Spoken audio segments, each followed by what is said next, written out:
Welcome back. In this example, we are given a Cartesian double integral over the region R, and we are asked to evaluate it. And what we're going to do is we're going to look at that region and we're going to see why maybe if we apply some transform UV, we can make it much easier to integrate. So our region R is bounded by these four lines, and I'm going to rewrite them for us. This is the way they're presented. So by just doing some quick algebra, we convert. We've got two lines with a slope of 1/2. One has a y-intercept of 0, one has a 2. Two lines with a slope of -1, and again, two y-intercepts, +1 and 4. So now I'm going to graph this region. And if I graph these four lines, it looks roughly like this. Now, you'll see that if we wanted to break this up into integrals, so I'm dealing with double integrals, and my upper and lower bounds are different sets of functions, right? I've got 1, 2, 1, 2, 1, 2 vertically, and the same situation occurs horizontally. So it's not really something that we want to deal with. So what we're going to do is we're going to find u and v in terms of x and y, find those bounds, and then use the Jacobian to help us convert this into an integral that's much easier for us to deal with. So these first two right here, these created my lines with the slope of 1/2. And the slope of 1/2 lines look like this. So I'm going to solve a system with these two. I'm going to let those be my u value. And then my bottom two equations in this set, those were my lines with a slope of -1. I'll let those be my v variable or my v bounds. So again, that's very convenient. So I've got x minus 2y is going to equal u, and x plus y equals v. And I hope you see where that came from. X minus 2y equals some different u value, x plus y equals v. So this was convenient how they were written for us to come up with those u and v equations. And we can see right here that u is going to be somewhere between -4 and 0. So u is in -4 to 0. And then my v values, v is between 1 and 4. So now that we have this information, I've got u in terms of x and y, and I've got my restriction or my bounds for u and v based off of the original given bounds. We're going to try and convert. And in order to convert, we need the Jacobian. Now, for the Jacobian, we need both x in terms of u and v as well as y in terms of u and v. So let's look at finding our Jacobian. So let's see. The first thing I'm going to do is I'm going to take those two equations. X minus 2y equals u, x plus y equals v. First thing, I will eliminate a y. So I'm going to multiply by 2 and then add these together. That gives me 3x plus 0y, which of course I don't have to write, equals u plus 2v. Or rather, x equals 1/3 the quantity u plus 2v. So I worked through, I eliminated y, that gave me x in terms of u and v. I'll do that again. X minus 2y equals u, x plus y equals v. This time I will subtract the two equations from each other. So that's 0x, that gives me -3y equals u minus v, or y equals 1/3 v minus u. So now we have those, our Jacobian, j in terms of u and v. So that's going to be the discriminant of this matrix. X partially differentiated with respect to u, I get 1/3. Partially differentiated with respect to v, I get 2/3. y with respect to u, I get negative 1/3, and y with respect to v, positive 1/3.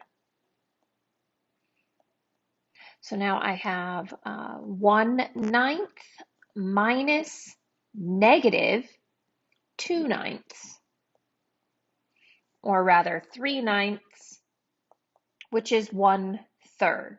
Now remember, we need the absolute value of the Jacobian. So if this had been negative, we would need to turn that into a positive number. Here we got positive 1/3.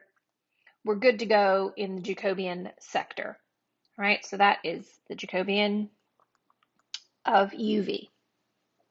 So now let's think about our change of variables for our setup here. So what we initially started with, we had a double integral over R 3xy dA.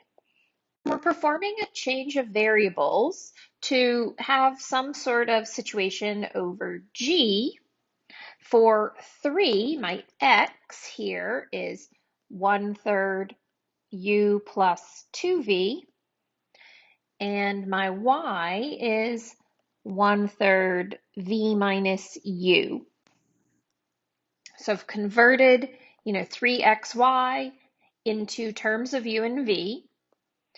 And then my Jacobian, we would have the absolute value of 1/3. And then, of course, du dv. So what are my bounds? What are the bounds on u and the bounds on v? Well, u is between -4 and 0. V is between 1 and 4. So I've got -4, 0, and then 1 and 4. Of course, I'm choosing the u and v. That's just based off the order of integration specified by these differentials at the end. And of course, I could have said dv, du, just would change these bounds of integration here. So looking at simplifying this, the 1/3 and the 3 are going to go away. That gives me the 1/9 out in front.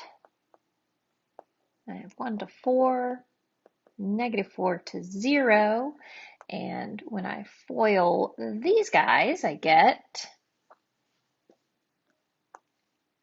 uv plus 2v squared minus u squared minus 2uv.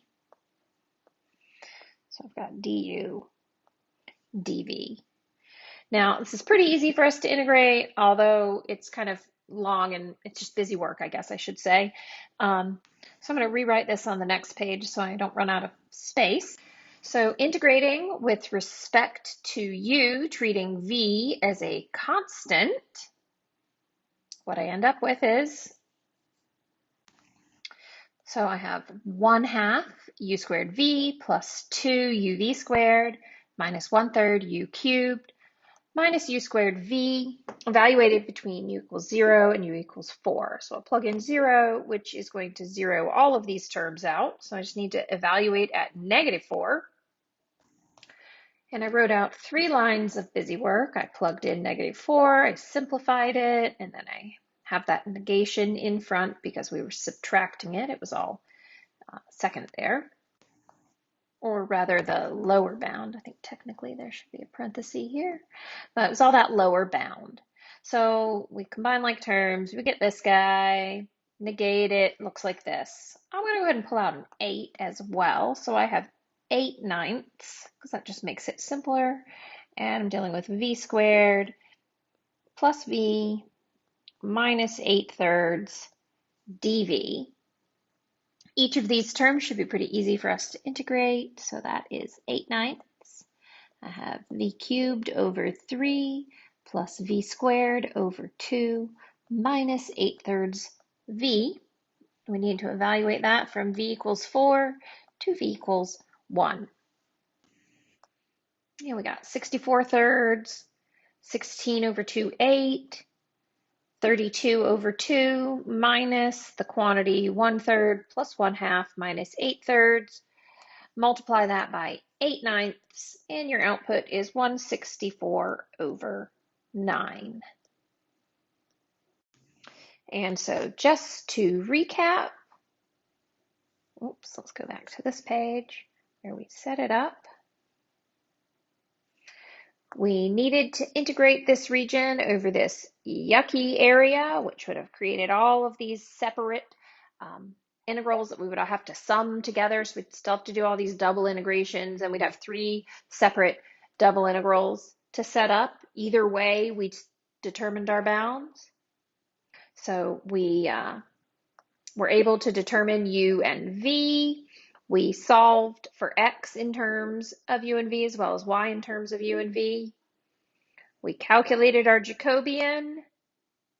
We performed our change of variables, our substitution in multiple integrals, and then we evaluated it. Oops. And final answer we got there was 164/9. As always, email with questions, concerns, comments. I am your friend. I am here to help. Good luck out there.